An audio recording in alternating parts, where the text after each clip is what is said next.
Kamoro moro ma integer mar Oloo TV an kine makare maindi en cheno mar Kuku mar Wach ma bende obedo gode kinde ka kinde kwarango weche mosebedo katimore koni kod kocha. Makelo ni chenro ni rianje Oloo Mbaka ka bende odiochieng' ma kawuono wadwa rango weche mopogore opogore mosebedo katimore e sirikande mag gwenge, sirikal maduong' kaachiel kod weche ma bende maki in kaka ja Kenya. Arwaki e studio. Erokamano Jeff. Mosogando. Mosogando nokwenya. Inyalo wachne gi nyingi kendo kata bedo ni gineni e kinde ka kinde. Nyinga iluongo Chris Owala. Atiyo gi migawo miluongo ni Community Initiative Action Group Kenya. Watiyo yore mege ratiro mar dhano kod dongruok makare. Erokamano ahinya Chris. Arwaki e studio achiel kachiel. Chris, waseneno ka weche mathoth osebedo katimore koni kod kocha. Wach mapek ma bende ne oganda rango nenro mar migosi Uhuru kod migosi Odinga. Kaka ng'at molony e weche gi mag ng'injo weche mag siasa maendi inyalo wacho ni en ranyisi machalo nade? But Jeff, iluongo the golden handshake. Golden handshake ma Uhuru gi Raila negilo maparo ne nitie pressure. Nitie pressure. Nitie pressure from the ingene giromo chieng' ma ja America donjo Secretary of State. Chieng' donjo Kenya ka unfortunately bendo Tilaso. Oriembe kapok ochopo kata. Koje ko bete mo acho no chuno jogi romo ne be mi oriembe ji wacho mopogore. But romo mar Raila go Uhuru. Aparo no okwanyal wacho matuta ahinya sana. Wakia nang ma negi wacho to gidwa dhi kanya gidwa tero Kenya kanya. Opinion to pogre. Ko ntima wacho no ber. Ko ntima wacho no jakomo uso ji. Ko ntima wacho no doro peace. To wanotema wacho kinde no peace ok nyal bede ka onge justice. Koro ka romo no aber. Tado keto to joma no thoka be. Justice gi be wuok kanye. To Kenya ni koro move kwa dhi kanye nikech ok nyal bedo romo ma ji ariyo.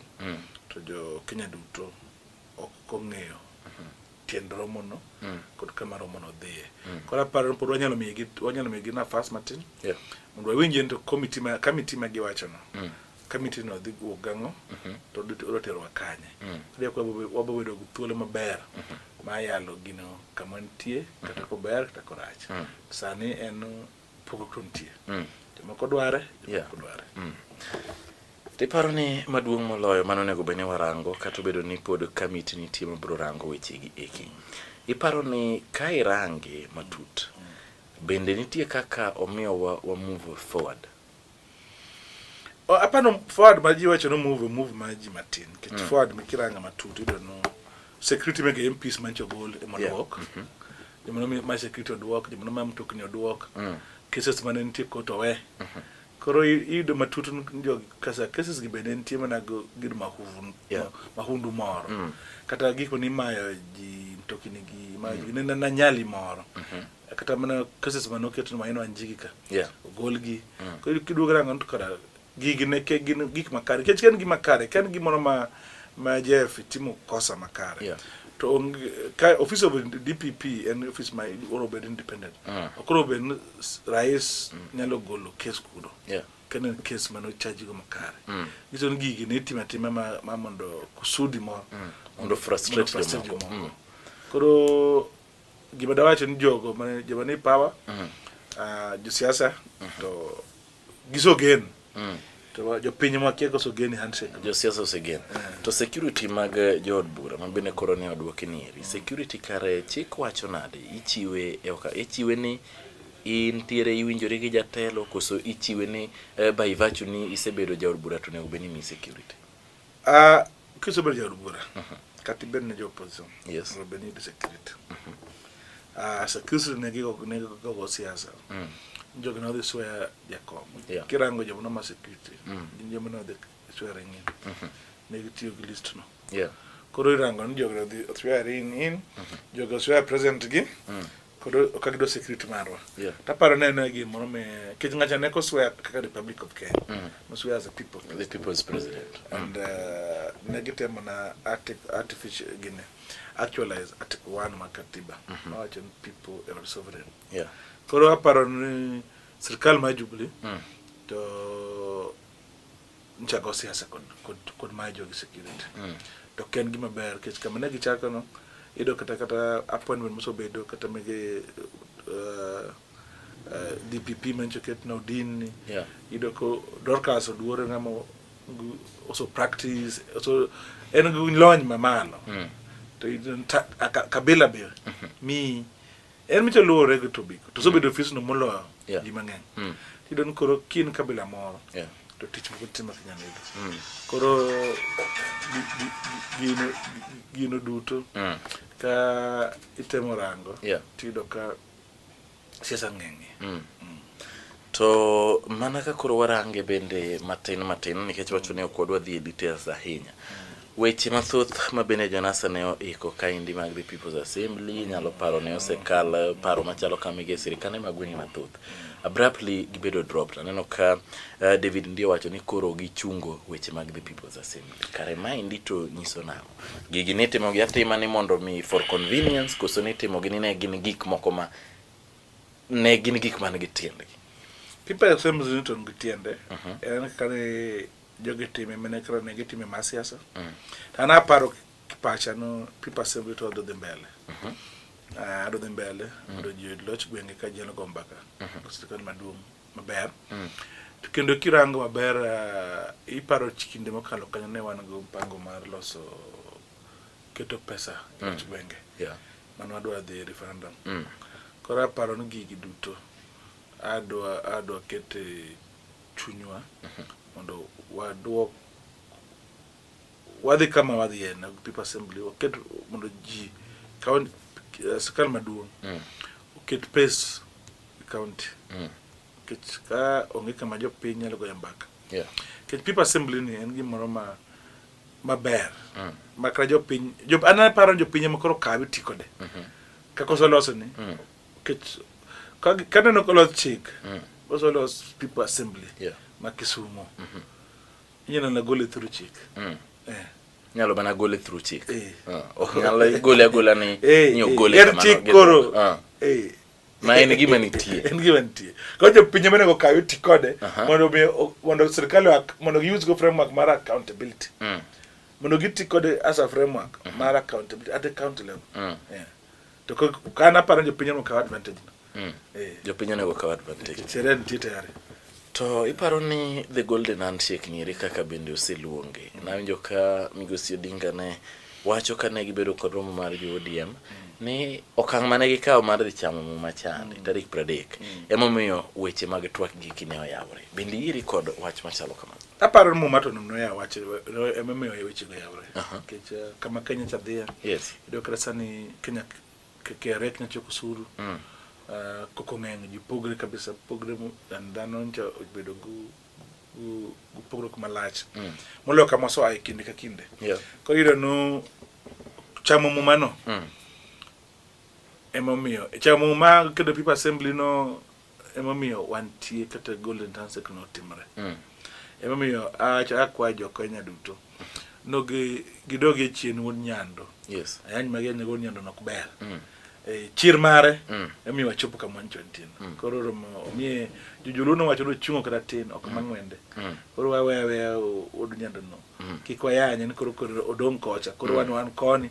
koro kendo ne jasikwa aparo mano paro ne kane en winjruok mar gi kendo ma indi agenda manigi push to kakoro jatelo sego bare piny ni oyo wachako chom koni okaparo ni foot soja maber luma ne gima jatelo koro ji nyalo neno ni samore ni pod odong kocha okwedo kuma ji moko ma nyense medhi kaje dhi kamoro ka dhok kitero kichinjio kinde ki dhok okuoga kujigudhi yang nyawadgi emi keep on yango gi pile ka jefa pimo ni kupono dhiang' chako wuoyo dhiang' nyawadgi kama gidhi kichinjio to kibi chambo ringo the next day kech dhiang' ibiro yango biro maonge koro gima temo wacho en kamano wan kaka jatelo mane dhi kocha ndisi moko man tije joma ochung kodi ipimo ni giye mondo give me opinion tangi gasti moko otegan kech wacho ni headliners okubi yien gino timore koro but kata ko timre tiluongo gi pimo ni gi mawe gi kata na migo nano nzera wonyando en kama en kama timre to ne wado mgora benen go opinion mon wacha muma ya konyalo wuyo koro wacha na gimne dwaro cha ema koro timore to konego bed no koro warange ka jasigo to obendi wacho no nitie en gi chwang dhan nyalo bedo gi chwang kech siwo kiwido ka gimo Jeff kata kwan kodika watimo kod gimoro ti papa nazo timo gimoro it's normal mondo ibed gi chwang to ichwang no is Japan jatelo monego wacho na ichwangane ngani understand ichwangane ere kada wuok kode mondo dok chien to koro kwanyal kwede nikech koro iye wang ten mabeno ogore kod wabo chung kod kamoro koro ngeno mana miyo ji bedo go chuny malit ji moko nyalo bedo no kara gini onge haja madagorane en maji moko ero kama nainya awinji Chris obro kaw yo matena kaito kwadwo to bro dhime kod twak machalo kama indi Kuku mar Wach.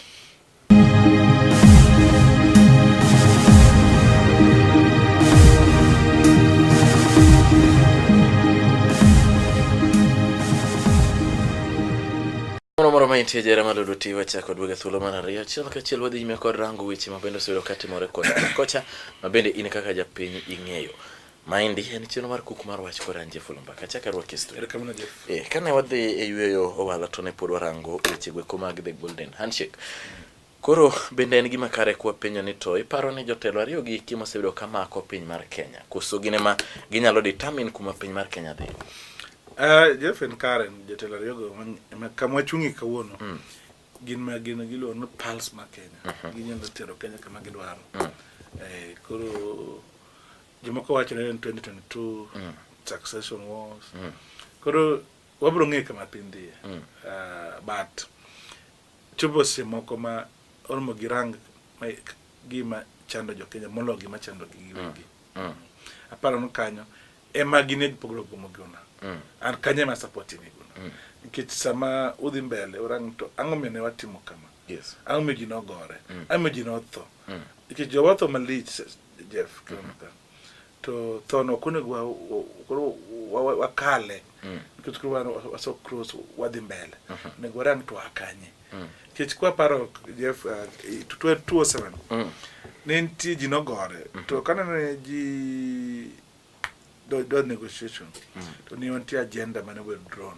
agenda 4 achiel nen wawe goch immediately ariyo nen wadwaro land reform agenda moro nen wach police reform moro nen wach constitution reform emi ne wedo katiba manyien koro samodhi ene orobeno ang'o agenda mage mwan go imesa kichirango Kenya ka nitigi non historical injustice moso timre chakre ne piny chakre emiyo kata Jaluo ok yud telo makare kech yudo ka Uhuru ni jogi Jaluo mani telo madongo onge nikech Jaluo bedo bagwad Jaluo onia nikech koro yudo ka gige meramo chuny ji to kirango gik ma timre Luoland ka kata mana airport ni kata ndara ma bypass ni gin sitkan barwa bar mane Raila donje Kibaki emo miyo gigi sani yudo ka Kisumu nyalo yudo ni bypass nyiro ki Nairobi Kisumu nyari ya mtoka ma makare koro sama jogi dhini onego gi define to ang'o miyo wadhi arrangement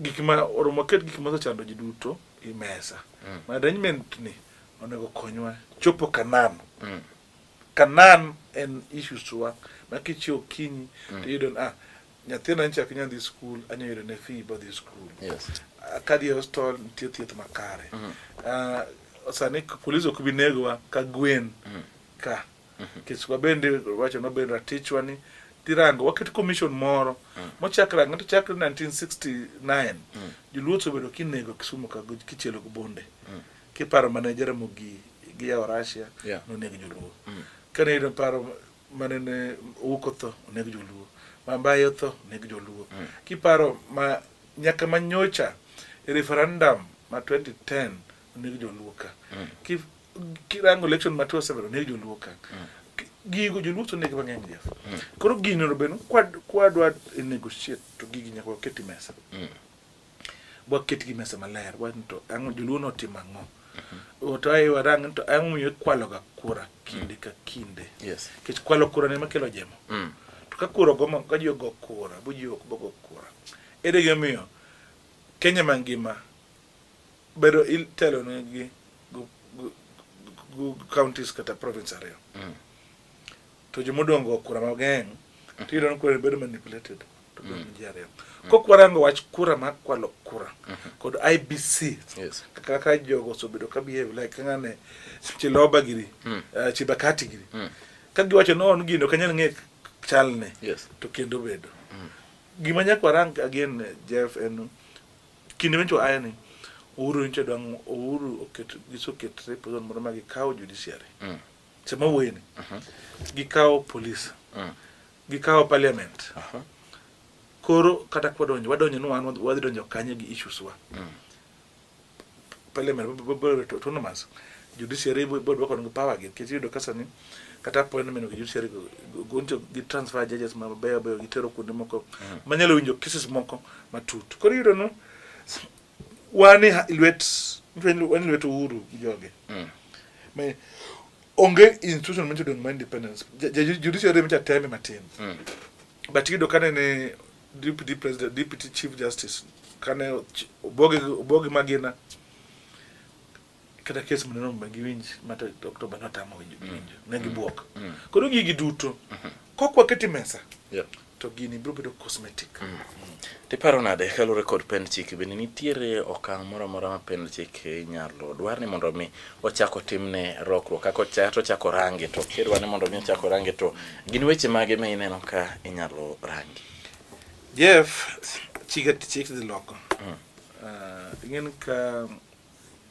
kirango Bomas draft waki not a guy draft Bomas guy no propose no wabed go parliamentary system of democracy magara and ing'en parliamentary system of democracy konyo no kichung president por chung MP koro kidong presidency to dongi parliament koro podin kami nyalo we in kama podin nyalo bedo kami go mbaka ingu teko moro to ng'en kama antima president system en kidi chung president bire to maneki rumo kama koro ino oko kendo to oko ni majuluoro kich koyo ma higni beach oko okyot koro paran one of the gimen nyalo amendment di chiwen ere kaka do amend chik mondo waduogi parliamentary system marariyo ere kaka change date mar election kido ka election jo chando wa gik mang'eny election chando wa wach budget election chando wa schools koro gigi duto ncho chando ji kido ka election team kapoko team budget duok chien to gik mang'eny ne poko team koro destabilize budget making process chikini nyalo loko mondo kel position my prime minister mondo diffuse power from presidency mondo spread mondo ji atuka olemo mondo kiko bed nen ngara chiel ema nigi power koro giga pa mikilo de ngara chiel emiyo goch gore ka jigo kura mama bro duoko wach mar kich can you remember kacha what the election to Jubilee amend chik mar election to kanye mana wadogi chin bajin to Eric kadwa team election to gi Jeff kidi matuti bedo no one of census mbembele ka wada kwanno ok ni base political mano be angen nyakwarangi to Eric wadwa kwanno makare budata machiwo en data manyalo mejo Kenya timego planning human kare kech kokwa timo mano koro discussion manji dhi mbele ni nyako bed moro discussion moro mar yo Kenya to ka ber to adwa bedo gi mido constituent assembly ma jo Kenya to bede de wacho wachgi kaka ne wabedo go Bomas ma ji duogo wacho wach katiba ji duogo go mbaka ji duto stakeholders oduogo bedo piny okonego bed gi moro ma iwacho parliament bro tima mogik yuro ka loch gwenge sani pesa chandogi kichudo kapod ntie function mara moketi county they are not fully funded they develop nyingi to pesa ungi to pesa bene ono be ni biro county okobi samon mindware kichudo ka samon tieni and sukal mama lo pod ngi pesa county mekwa machiegni gi dweche 4 kata 5 ma pok odonjonegi. Koro kapok iyudo pesa for dweche 4 5, koro in pesa miyudoga kiyudo matin tikano moro, koro ichulo na msara. Msara michulo to dongruok malong'o to onge. Koro gini ok nyal mi counties be dongre. Kech ka onge dongruok, Jeff, ka onge gima inyalo gero, to nyiso nu jotich chulo chalam chiego kind bedo office cham msara. To mano ok en dongruok. Gima dongore onge. Onge dongore. Onge wach, Chris, apani obro chopo kod kanywero gi odiochieng' ma kawuono mondo mi koro wachak wadhi nyime kod chenro moko. Kata ka kamano ero iwinjo weche mawacho ne achiel kachiel e Kuku mar Wach e odiochieng' ma kawuono. Nyaka wachak wadar kendo gi Chris obedo kod kinde ka kinde. Orito masani an Oloo Mbaka. Erokamano ne Chris kuom chopo.